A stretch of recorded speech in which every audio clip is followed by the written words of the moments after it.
Good afternoon, everyone, and welcome. You might not know it, but we're here to see the light.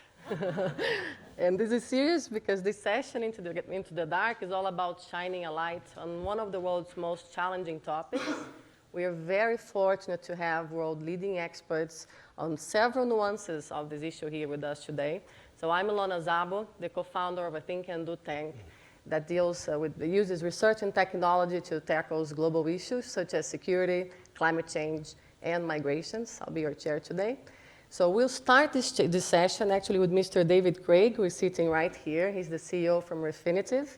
Mr. David will set the scene for us and show one of the sides of organized crime and also just how data can be used to disrupt it. And then we're going to have a conversation with our three panelists. I'll start with Mr. Sergio Moro. Sergio Moro today is probably the world's most known corruption fighter, if I could call. A former judge, today a Minister for Justice and Public Security in Brazil. Then we're going to have Mrs. Karin von Hippel, that is an expert in counterterrorism, stabilization, and U.S. foreign policy. Today, she's the Director General of the Royal United Services Institute for Defense and Security Studies in the UK, that also does research on organized crime. We also have Mr. Jürgen, who doubles as a law enforcement officer and a professor of law and criminology. And since 2014, he has served as the Secretary General of Interpol. So please, you also can follow along on social media using the hashtag WEF19. After the discussion, we're also going to pose questions. The audience can participate in our discussion. So over to you, David, please. Well, good afternoon, and thank you very much. I'm very privileged to be here, particularly with this distinguished panel. My name is David Craig. I'm Chief Executive of Refinitiv. You may not have heard of Refinitiv. We're only 100 days old. We're a data company. We actually came out of a company, though, with 160 years history of providing data to global financial markets. We do that today. We do that every day. On a day like today, we'll collect 40 to 50 billion updates and send that around to 190 countries. We collect over a petabyte of data a day. So we're a big, important data company, and we have a privilege to help run the financial markets and make them more efficient and more effective. 18 years ago, we recognized the enormous challenge that was growing around the financial system and financial crime. So 18 years ago, we started building risk intelligence. How do we start collecting information on the bad actors, the risky actors, the people involved in financial crime, basically to help the banks to be the policemen, to stop the transactions, to prevent them opening accounts, to do that. We do that today. We have a risk intelligence database of well over 4 million entities with the networks, and it's used to screen over 150 to 200 million entities every single day. So that's our position. But I want to now talk about the human part of financial crime. I think financial crime is really badly branded. It sounds like an accounting fraud. It sounds like something quite technical. But actually, when you really get underneath, which we will do with a panel, what's going on, there are real people at the end of these supply chains. So when you look, obviously, at terrorist financing or illicit financing for drug trafficking, it's very clear that there are human consequences to these issues. But 3 years ago, we started to recognize the importance of human trafficking. And we started to add into our database and our risk intelligence and the algorithms that we use with artificial intelligence to track them, the entities involved in human trafficking. And it's a shocking number, but it's the fastest and growing entity set on our database. And it is a well-known estimate that there are around 40 million victims today of modern slavery in the world. 40 million. That's 5 times the population of Switzerland. Yet slavery is illegal everywhere. So clearly, this is a huge global problem, and the financial system has an extraordinary role to play in this because, of course, if you stop the money, you stop the flow of the people. What we have done is taken our risk database, and I'm going to show you a video now, the first time this has ever been shown, where we've taken the entities involved in human trafficking and mapped where they're based and where they're sending the traffickers to. It's a great example of how artificial intelligence can build an intelligence map and help the financial system and the corporates and the government agencies really start to target where are these entities, what are they doing, how do we stop the money flows to cut off the source of this terrible, terrible social problem. So I'm going to show the video now, allow you to see that, and then we'll be handing back to the panel to discuss this important topic. Thank you.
Can go ahead? Yep. So we'll just, I think, start our discussion. First, I would like to thank David, because in general, you don't relate organized crime, financial crime with human suffering. And I think it's time for us to understand all these nuances, because the answers will be, I think, more efficient. So I'll start with Moro.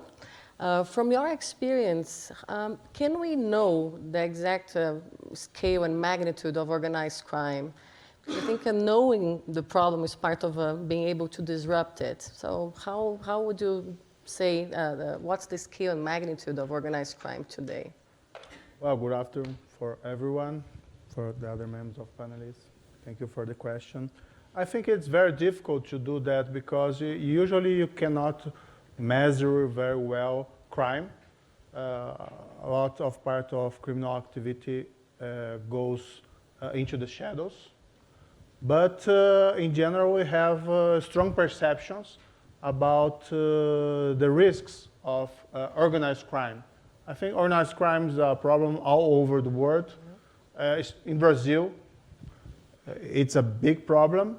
We have this criminal organization usually based on state prisons. Some leaders also in federal prisons. And they are powerful and they are violent. We have recently an episode in Brazil where some organizations in a state in the north of Brazil called Ceará started riots, acts of violence like arsons because they want to pressure the government to don't fight with them, don't make the system the prison system more rigid. So it's a large problem everywhere. What is necessary? Of course, in every country, we need to fight back, of course, with rule of law, respecting human rights, but if the resources are limited, we need to focus then on organized crime. Okay, some countries like Italy against the Cosa Nostra, United States against the 5 mafia families of New York, they have been successful addressing organized crime. This organization still exists, but not anymore as the same strength. The other countries have to do the same. So I'll jump to Mr. Jürgen and go back to you, Karin. Is it possible today for police forces to dismantle these groups? Like, are police equipped in an era of cryptocurrencies, deep web? How would you just resonate to this question of police preparedness? Thank you very much for having me. And it's interesting to move from a more cyber-centric discussions we have had so far here in Davos to a maybe classical crime type, which definitely is organized crime in all its various forms, like drug trafficking, of course, which exists quite a while without that much significant changes. We still see, for instance, with regards to cocaine, South America be the main place for production. Very often then the drugs go through different parts of Africa. It depends on the law enforcement response, which also goes to your question. We see heroin, still the main producer is of Afghanistan. Still we know Balkan route as a way where drugs are moved into Europe. So there are classical crime types and there are new crime types. I think for law enforcement, the challenge is still that we are successfully in organizing specific targeted operations. And Interpol last year, for instance, we have been organizing more than 50, not only international, but cross-continental operations where we have been trying not only to catch those who are, let's say, doing the criminal frontline work, so the trafficking of human beings or the carrying of drugs, but the masterminds behind, those who are far away very often, who are providing the financial means and who are in the back organizing these issues. So I think we are very successful on the one hand. Many examples for successful operations that, for instance, last year were Interpol led, and we have a lot of plans for this year. We have been helping member countries to build the capabilities they need and to train police officers to have the knowledge to run these international operations. But if you would ask me, is global law enforcement really prepared? My answer would be perhaps no, not really. We still have to work on that. And I'm very grateful that many of the developed countries are helping financially Interpol to provide the necessary support for those countries who need to have that kind of support. I think the challenge, and that makes Davos so interesting, is, and maybe we can dig a little deeper into that subject matter, is how do we make sure that we have a kind of sustainable impact in what we are doing, that we are not just conducting a single operation and maybe few weeks later we have taken a few of these criminals away, they are in jail, and suddenly there are new people available, which obviously for criminal groups is not that much a problem to get new people who are carrying drugs and so on and so on. So how do we organize ourselves in a way that we have sustainable long-term impact and really mitigate and reduce the crime? And of course, now I'm coming back to the cyber issue, the same applies for classical organized crime. We need to find new ways to co-create security, which of course requires close cooperation amongst law enforcement with other public entities who have responsibilities, whether it's custom, whether it's any specialized units. We need to increase our cooperation with the private sector to find solutions together. And of course, the banking sector is one of these examples to identify the financial flows of this illegal money. And I'd also want to mention, because that's important in our daily work, cooperation with NGOs who, for instance, are fighting poaching, environmental crime in Africa. We have seen that the close cooperation with these NGOs is very beneficial, that we can find a good legal basis for exchanging information. So again, it's our structures are still built for silo-oriented work, and we have to overcome the silo mentality, and we have to enter into a more institutionalized way of cooperating at a national level at a regional level and at a global level. And I think one of the sentences here was, the problem is global, yes, and that makes global platforms like Interpol so important, and also global platforms like the World Economic Forum, which is an opportunity for me to be here and to set up these partnerships which are needed to really have a sustainable impact and really reducing organized crime, and not just, one operation after the other without really a significant impact. For sure. I think you touched so many issues that we will unpack all of this. I'll give Karin the chance to also resonate to all that was said. RUSI, your institution, does a lot of research on organized crime, and I think we've seen a bit of the magnitude and different variations. Could you tell us about your research? Thank you, Ilona, and thank you for welcoming me here today. It's a pleasure to be here, and it's great to be sitting with two practitioners as well as another scholar. At RUSI, we have a fairly big team doing a range of research on organized crime, and we look at everything from the drugs trade in East and West Africa. We look at cigarette, alcohol, and pharmaceutical illicit trade in those products. We do work on the illegal wildlife trade, and that also includes illegal fishing, which we view we think should be perceived as much more of an organized crime, serious organized crime. And then we also have been doing some work on modern slavery. So if I could just I went through a bunch of our work, and I've got a big stack here, so if anybody wants to take any of our studies home, I went through a bunch of our work, and I come up with four key findings that I wanted to share, because I think it might help frame the conversation a bit more today. And in fact, many of these findings really resonate if you look at counterterrorism, and I know you, Jürgen, you do work in both of those. So the first one is, obviously there's been a growth in the volume and the complexity of organized crime, especially with cybercrime. There is much more polycriminality, which means that the same person is, shipping drugs, people, and drugs, people, and firearms, for example, in the same shipment. There is often the illegal fishing will use slave labor, so it's sort of polycriminality, two things happening at once. Corruption is, of course, a key enabler, and you know a lot more about that.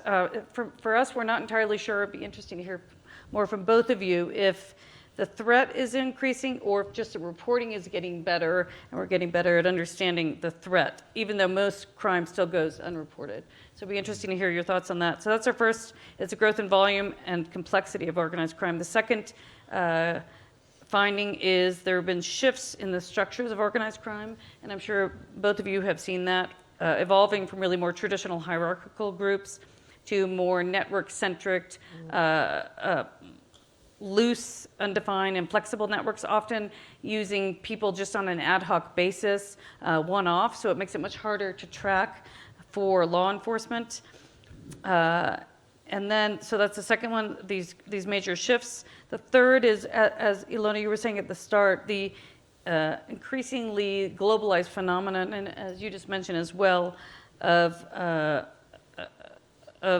organized crime, so that the change in geopolitics in one region can have a very big impact in another. Just two quick examples. In 2015, 2016, when we saw the vast migration flow across Europe, starting from Syria, but really many other countries, people from countries such as Iraq, Eritrea, and Afghanistan really jumped on board, and we saw a huge shift in organized crime just based on that one real big geopolitical change. A related one is, of course, often organized crime will shift based on legitimate global supply chains and how those shift. And so it'll be very interesting to see if the impact of Brexit will make a difference here. And then the fourth finding that I wanted to mention is in terms of cybercrime and the growing digital dimension of organized crime and increased use of encrypted technologies, very similar again to terrorism, that it lowers the bar to entry and it widens the profile of perpetrators. So you can have the kid hacking in his bedroom, you can have some middle-class person going onto the dark web and having something delivered to their door. You can have people selling illicit cigarettes over Facebook, and I think we've seen a lot in the news on that recently. And I think as David was pointing out earlier, we have a lot more digital evidence in the past, but law enforcement, and we found in our work in the UK, is not always as good at aggregating and interpreting and managing that data, and maybe David's company will hopefully help all of us.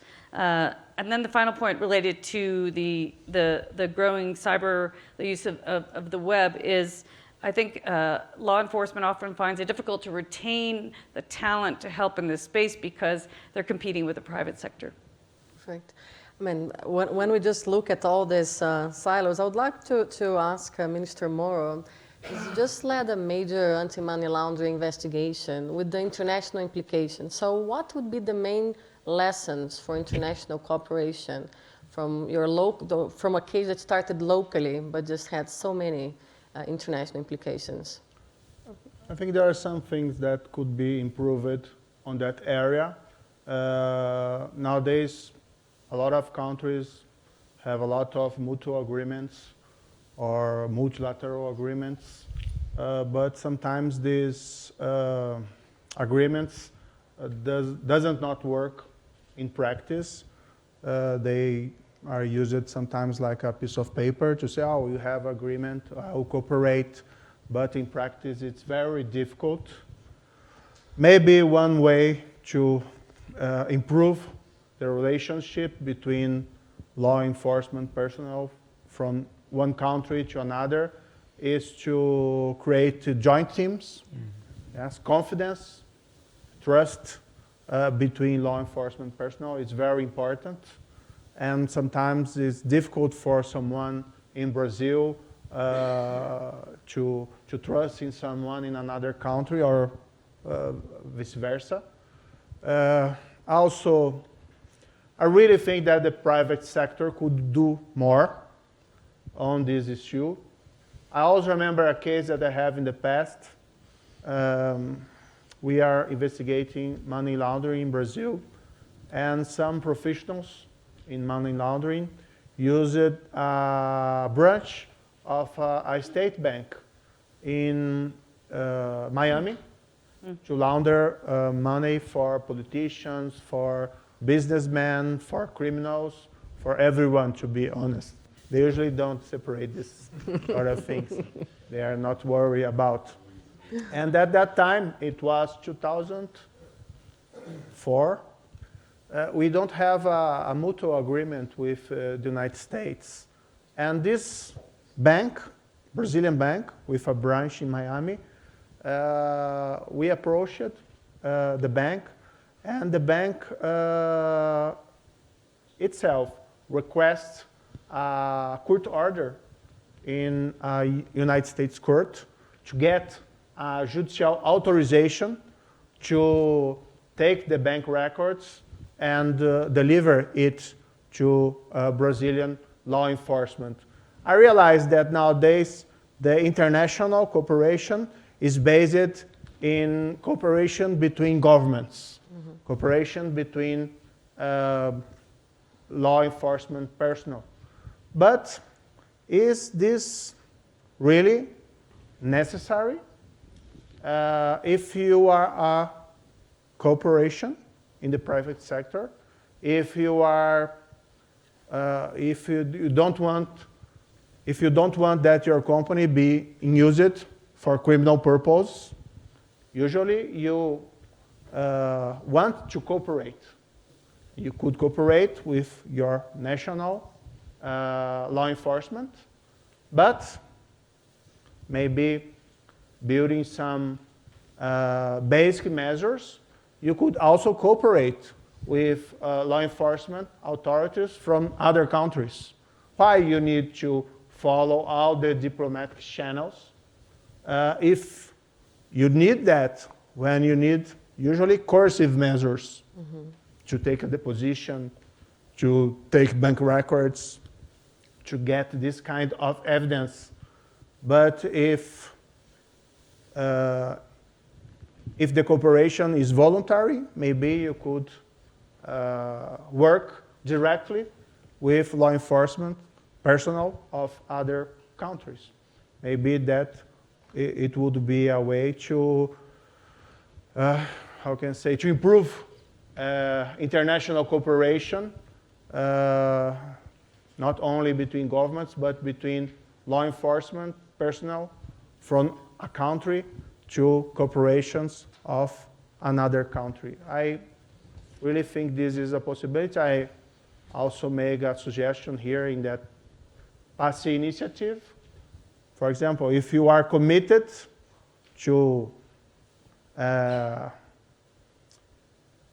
cooperate, if you are committed to not let your company become a heaven to criminals, you should cooperate. You should do more than just write moral principles in your corporate manuals. You need to do more.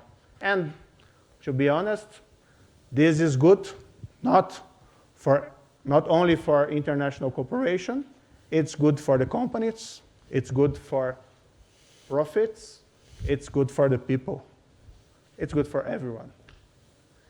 I'll just challenge Jürgen. Do you think, is there any specific case where this direct cooperation already happens between private sector or different police institutions with companies and governments without the legal framework? Yes, of course, there is a lot going on. For instance, we have in Singapore, thanks to a generous donation from the state of Singapore, we have a nice building, Interpol Global Complex for Innovation. And we have been developing this hub as a hub for public-private partnership. So we have currently 15 global players, global companies who have been seconding experts into our teams. And we are working on collecting relevant information, so data analytics, so to understand the bigger picture of crime. So inviting our member countries to provide their intelligence and providing the necessary analysis. And we do it what we call a desk-by-desk approach, which is very much similar with what is being done in many, for instance, major cities around the world, where this kind of community policing approach, or I know a famous criminologist from the US, Herman Goldstein, who spoke about a problem-oriented approach. So the simple question is, do we have a common understanding what the problem looks like, and who can contribute to fix the problem? Specifically important if you want to tackle a problem at the source, then everybody understands it requires really not just a whole of government approach, but a whole of society approach. If you really want to address the root causes, and we all know how difficult that is. But I think this is the right, let's say, philosophy which we try to use on a global level. So trying to describe and to understand the problem of modern slavery on a global level, illegal fishery, you mentioned that, which is really putting a lot of threat on whole economies in Southeast Asia, for instance. So understanding the implications of a problem and asking us who can contribute to solve the problem. So this means we invite public sector, we invite the private sector, and we invite NGOs to build these teams, task force oriented, and trying to have sustainable impact. So really trying to reduce the phenomena. And I think this is the right way to go. And we also have to adapt our rules and regulations, because we spoke about trust on various occasions here. Trust also comes from having a clear legal framework that everybody, also the people in our countries, understand what the hell are they doing. If they are sitting together, what kind of information are they sharing, at least at the police level. And I'm only talking about police. That needs to take place in a very transparent way, so that people put trust in the system and also provide information, because we rely on information. And maybe that sentence, organized crime, yes, indeed. The more resources police puts into the phenomena, the more cases are popping up. We saw that a little bit in some countries after 9/11, where capabilities were shifted into counterterrorism, and suddenly the crime rates in organized crime were dropping down. And was that a real decrease? Of course not.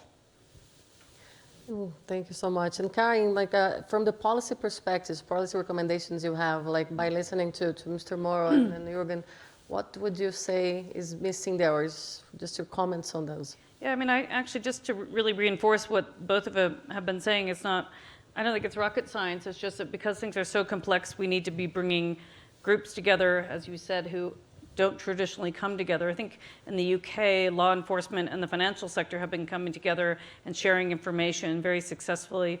Often it's just these cultures speak different languages, right? We see this so often when you try to bring people from different silos. As you said, there was a very good example that I'm sure you know much more about, and with one of these multi-agency task forces in Thailand, right, to really deal with illegal fishing. So there's lots of examples, positive examples, and I think think tanks and others can also try to highlight those positive examples. Obviously we devote a lot of energy to this and bringing in these vast different communities. So it's communities that don't always talk to each other in countries, civil society, private sector, government, law enforcement, and then of course cross countries, as you were saying, and making sure that you're getting cooperation between source countries, transit countries, and destination countries as well. So it's sort of a mix of that. And then I think for us, our last one that we have been focusing on at RUSI is following the money, and I think David mentioned that earlier as well. We use a financial intelligence lens to look at a number of these types. So whether it's modern slavery, illicit wildlife trafficking, North Korean proliferation. In fact, we are looking at the shipping industry, we're looking at the insurance industry, and the more you follow the money, it's not just financial crime where you should follow the money to learn. So just taking on that, Moro, when you talk about following the money, and of course this I think was the thread that led to the anti-corruption Lava Jato, which is the car wash, how do you think these tools could be applied to fighting the same drug factions that you were mentioning in the beginning? So the organized crime that Mr. Jürgen was mentioning, like the real one on the streets. I mean, we know they're all interlinked, but can we use the same tools? What else is missing there that we can't, we didn't find out yet how to really just dismantle these groups? Well, there is no magic against these organized crime groups. As I said earlier, you need resources. I think the best strategy is to creating a task force. You need technology. I think this is very important. And you have that classical approach. You need effective investigation to get strong evidence against the leaders. Then you have to isolate the leaders, usually in prisons with high security levels. You have to dismantle the organization, not only sending to prison the other members, but also forfeiting their assets. Sometimes it's difficult to follow the money, it's not that simple. But they work as other criminals works. The money have to go to somewhere. But let me say a little more about what my suggestion before. I was thinking here about the technology that used in cars, Uber. And you have, in the past, license for taxis. Yeah. Then you have a platform, a digital platform. Then you don't need anymore the government to say that they're reliable. I was thinking about something similar. You have maybe a digital platform. So corporations go in this platform and they say, oh, we are available to cooperate with law enforcement personnel all around the world. Not necessarily you need cooperation by our government. Like that example that I said there, let's think about a bank in Brazil who has a branch in another country. And I know that this branch has evidence that I needed, bank records, for example. Why don't thinking about going to this platform, this bank is in this platform, and this bank provide obtaining authorization from their courts, or the courts of the country where the evidence is held, and the bank itself provide what the law enforcement really need.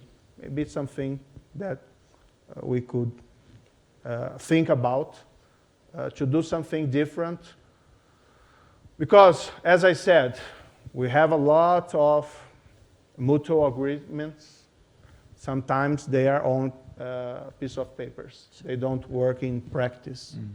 And as I said, if corporations are talking serious about cooperation with law enforcement and avoid any kind of involvement with criminals, they could cooperate more.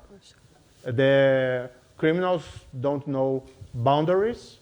Corporations usually don't know even. Only governments have these problems. So corporations could cooperate more in voluntary means. I'd love to hear the audience about this because I'm sure there's a lot of corporations here, but I'm just going to give back before opening to questions to Mr. David Craig. David, just also I think from the private sector, the partnership perspective, if you could just comment and add your perspectives on those. Yeah, and just listening to what people are saying, we've had many years' experience working in this, and there has been a change, but there's a big problem. As Jürgen said, this is global, and these organizations are global, and the networks are amazing, as we found with our research. They're big and profitable. We've estimated from the entities that we tracked, just that you saw in that film, 150 billion turnover. To put that in perspective, that's almost as big as Apple. There's an arms race in technology. The technology that they're deploying is more sophisticated and available than the technology that the regulators and the enforcement agencies, and that arms race is important. But I think the most important thing I wanted to say was around data and collaboration. So we talked about trust and collaboration. I'll give one example. So a few years ago, the focus of the financial institutions was compliance. We don't want to get fined, and rightly so after some of the big fines. And so they would, on seeing something suspicious, immediately file what's called a SAR, a suspicious activity report. Everyone knows in the industry about these. In the US, I think last year there were 1.5 million SARs filed. Too many for any regulator to understand. Because the banks were taking a risk approach. Let's just make sure we file something, we reported it, we're done. Karin mentioned the UK. Under the GIMLIT now, what's happened is the enforcement agencies in the UK, when the banks see something, actually go in and look. And they don't shut down the network. They actually observe and they watch and they start to trace. And that requires a different mindset of collaboration between enforcement, the financial industry, and the regulators. And that's what we're pushing through our collaboration with RUSI and Interpol and others, is how do we get to a more trust-based collaboration so that we can, frankly, compete on a global network basis to the way that the criminal networks are. We can create lots of data, and we do that in the private sector, but it's useless unless enforcement agencies and the financial sector and the authorities can get to a place where they work together to discover the networks. And there's some very good examples, but it does require a different way of working than what we've done in the past. Absolutely, thank you so much. So now I would like to take some questions, please. If you could introduce yourself. I own a company called Head, which does sporting goods, and I have some other corporate activities. But I was also a member of the British government for a while as the Prime Minister's special representative on climate change, which got me in contact with countries where these problems were very prevalent in South America, Africa, and the Far East. And Mr. Moro touched on one very important point, and that is if you want to trace money from organized crime, it's usually too late when you get the answers, because it's a process that takes a very long time. And if you try to circumvent it, in many jurisdictions, if you have obtained the information illegally, your case falls flat.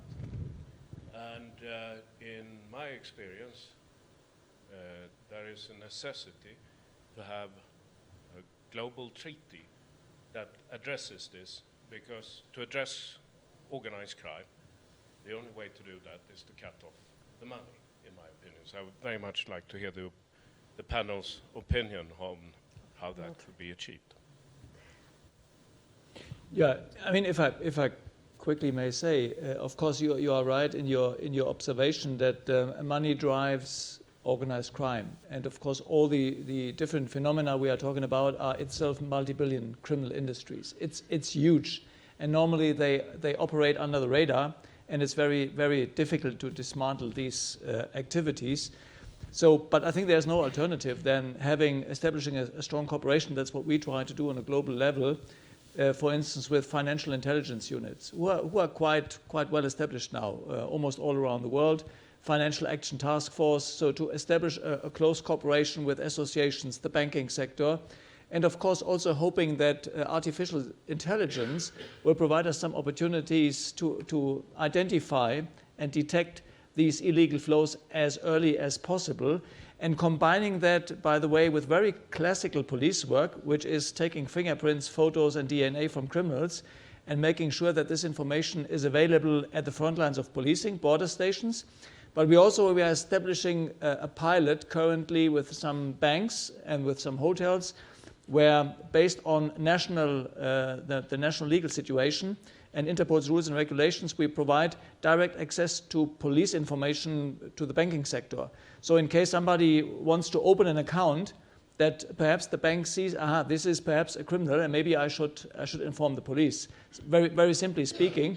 But I think by doing that, we try to be as early and as fast as possible, that intervention is possible before the next click on a mouse has taken place and the money is on the next continent.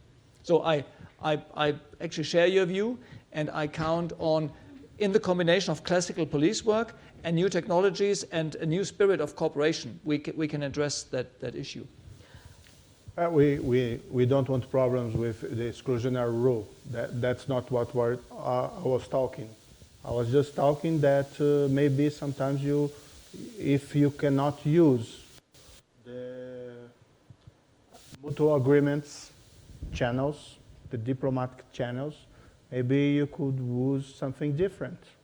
For example, if a corporation for another country voluntarily cooperate with law enforcement personnel of other country, there's no problem with the evidence. It's different from having evidence without a warrant or without a probable cause. For example, I know that this this employee of this corporation, he could be involved in criminal activity. It would be values for me to have a statement, a deposition. The corporate itself could provide the deposition if necessary, requesting an authorization for a court, or maybe it's not even necessary to do this. So you would improve international cooperation. Because to be honest, there are some countries that really does not cooperate in practice. Even when you have a mutual legal agreement. Sometimes the fault is on the poor quality of the international request. But sometimes it's a problem of a lack of goodwill. Can I just one point about just to reinforce what Jürgen was saying about the use of AI and machine learning in some of our work as well with the police in the UK, that we found they weren't exploiting the large amounts of data available to them. And so I think making better use, and there's a lot of AI expertise here at Davos as well. Sure. Any other question? I'm Pristina from Brazil. Brazilian Central Bank is proposing to stop financial monitoring of politicians' relatives. I'd like to ask the panelists, what is the rule in countries like Germany and the UK, and what is Minister Moro's personal opinion, please? Well, I read in the newspapers today about this question, but as far as I know, what I read is that it's just a public consult. It's not an actual measure. So respecting the rulers of the central bank, we have to understand better why they are proposing such kind of measure. I really believe that they have we are not talking about the actual government. We're talking about rulers of the central bank from the former government, because the president was not changed yet, okay? So we have to understand better why they are proposing this, and then we could maybe discuss with them if it's really a good idea.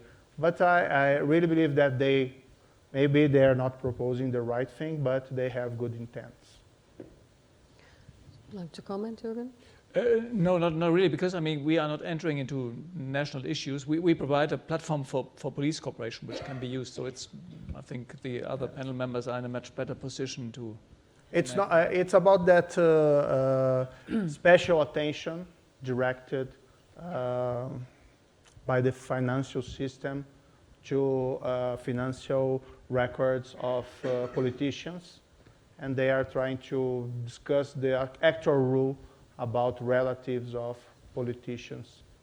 But it's too soon to have a conclusive statement about this proposition. It was open to the public, just that. There's one more question here in the front.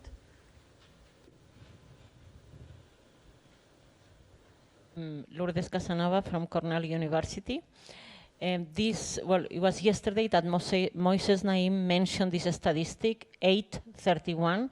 So Latin America concentrates 8% of the world population, and 1 in 3 of the homicides in the world take care in Latin America. The explanations were around inequality, poverty, but if we look at India, for instance, has many more poor, but the statistics show that it's a much, much safer country. Also, democracy like Latin American countries. Inequality, we have inequality in many other parts of the world. Any other number one, reasons and possible solutions, because as you are saying, Minister Moro, right now the new government is facing these challenges from Sierra again. Well, we have problems with violence in South America, not only in Brazil, but in other countries, usually high rates of homicide. It's a problem difficult to address. What I can say, I took this position with this compromise to change things. The first idea is to address grand corruption, because Brazil is probably the country who did more against corruption in the last 4 years than respecting every other country, but then any other country. And also Brazil cooperate with a lot of other countries, even in South America, in Latin America, Mexico, Colombia, Peru, with evidence about corruption committed by Brazilian enterprise abroad. But if you look at the details, you will realize that it was a work of law enforcement personnel, policemen, prosecutors, and judges. You haven't seen nothing substantial from the federal government. So I think this has to change. The federal government has the main responsibility to address this kind of problems. And between a lot of things that we intend to do, we want to present a bill in the beginning of the new Congress with measures against not only grand corruption, but also organized crime and violent crime. Because, to be honest, these things are related. Organized crime, how it was said here, use bribes to escape justice. Organized crime, a great part of homicides in Brazil is related to drug trafficking, to commercial disputes involving drugs. So if you have to deal with the problem, you have to deal with these 3 points. I hope that it will work. That's my intention. But things don't change abruptly. We need to start a cyclus, a virtual cycle in Brazil to change things. It will be a hard job. And this issue touches me personally very much, but I know that's not the main theme of the session, but I think understanding the connections will help us to address better these problems, that's for sure.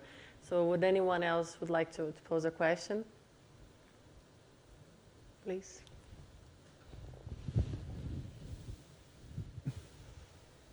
There's been a lot of talk of collaboration and cooperation among countries.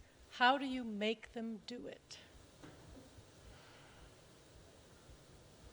Would you like to start, maybe, Karin, from the policy, I'll say civil society lens, just to provoke a little bit here? Look, it's a great question. I think, at some level, the law enforcement agencies have a high incentive to cooperate because they want to demonstrate that they are succeeding in this. The challenge is there's just so many places in this chain, the security chain or the financial chain, where something can fall through. So as you were saying, it's, you have the criminal justice side that needs to be reinforced. You have the prevent side on the other extreme. And then in the middle, you have, capturing people. And across all of these different areas, you need to be collaborating more. I do think that there's an important public information part of this work. And I think getting the public to understand better, why all these different types of organized crime really do impact everyone. I think, for example, just on the illicit cigarette smuggling work we've done, people think, oh, that's kind of a victimless crime, right? But in fact, there are lots of ramifications from illicit contraband and counterfeit crime networks, and enormous sums of money go into this. I think we were saying, what percentage of the GDP or the global GDP is 2 to 5 is the official figure. It's huge, right? Yeah. So, or if you think about trafficking, human trafficking, or human slavery, getting public to be aware of what to look for as well. So I do think there's a public communications component to it as well. But there's no simple answer, unfortunately. Yeah, but I think Karin just touched on a very important point. I mean, if people don't feel they are affected, and that's why I think in the beginning also the presentation showing how financial crime also drives human suffering, I think to put your practical experience to just show the faces of the people that are actually being affected by these groups that are in our imaginary system. They're in the day-to-day life of everyone. More in developing countries, less in developed countries. But I think would it help your work, Jürgen and Moro, in terms of if the public would understand and also take, I think, different choices when they're buying, something smuggled, or when they're doing something that they shouldn't be doing, even if it's small, but we know that contributes to this, just the chains. How would you feel that a part of the public information and the civil society awareness could help? I think public awareness helps a lot because perhaps everybody can contribute to help. I mean, perhaps not solving the problem, but reducing the problem perhaps more than people might think. So I mean, speaking as a police officer, of course, we have naturally that's what we learn, that we want to solve problems and cases. We want to know who has been conducting a crime.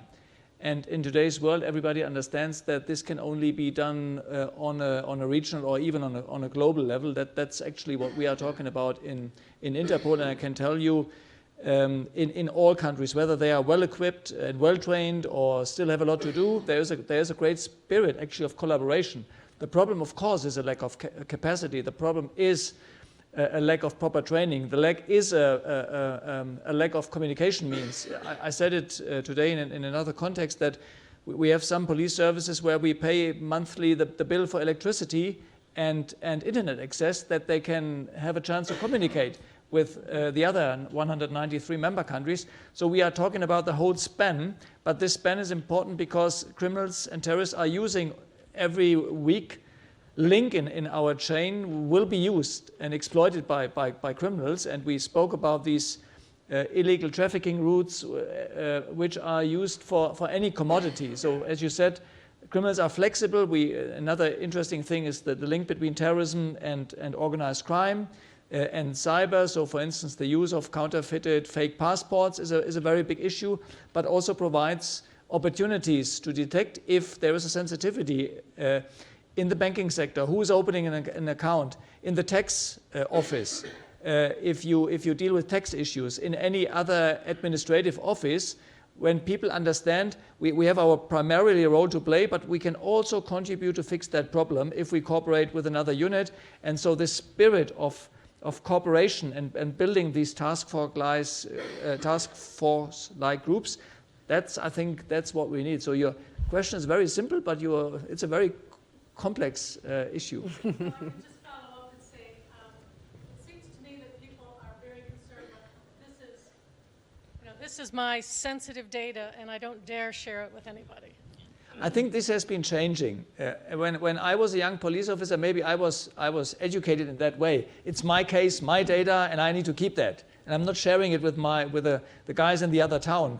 I think this doesn't exist anymore. Everybody understands that there is a need to share and not a need to keep. So we need to share the information, and today on a global level. That's the challenge, what the minister has been indicating.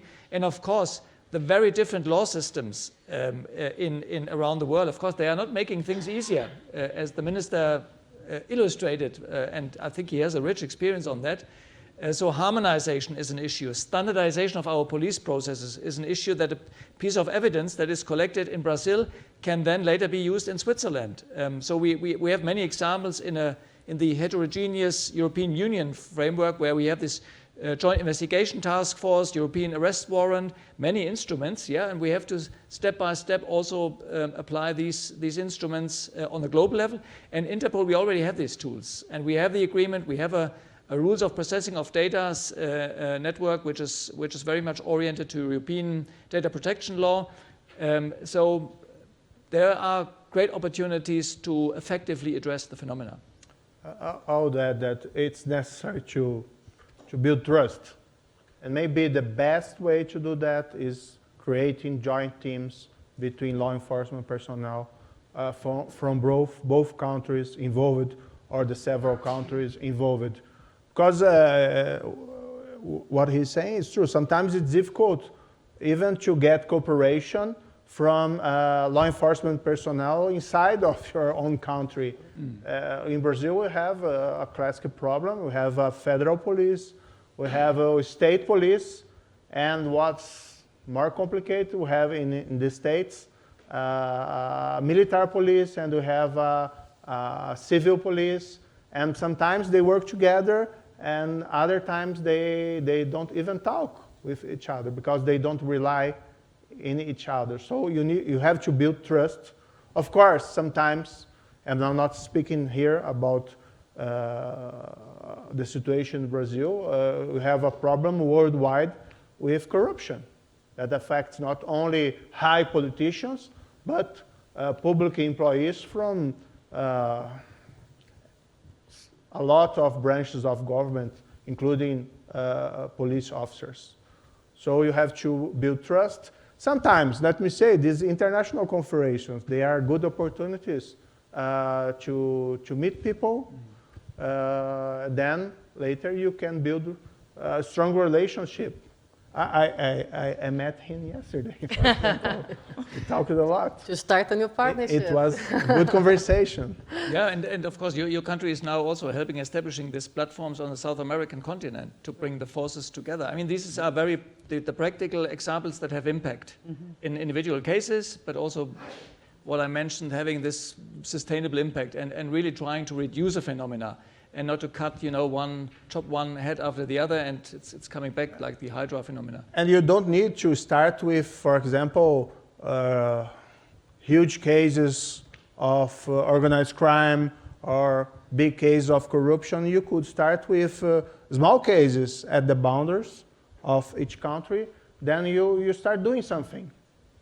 We have for years mutual agreements with some countries like Argentina, Paraguay, Colombia, but we have never had a joint team. Well, you have to start it. Then we will build more, you will build stronger relationship between the police of the two countries.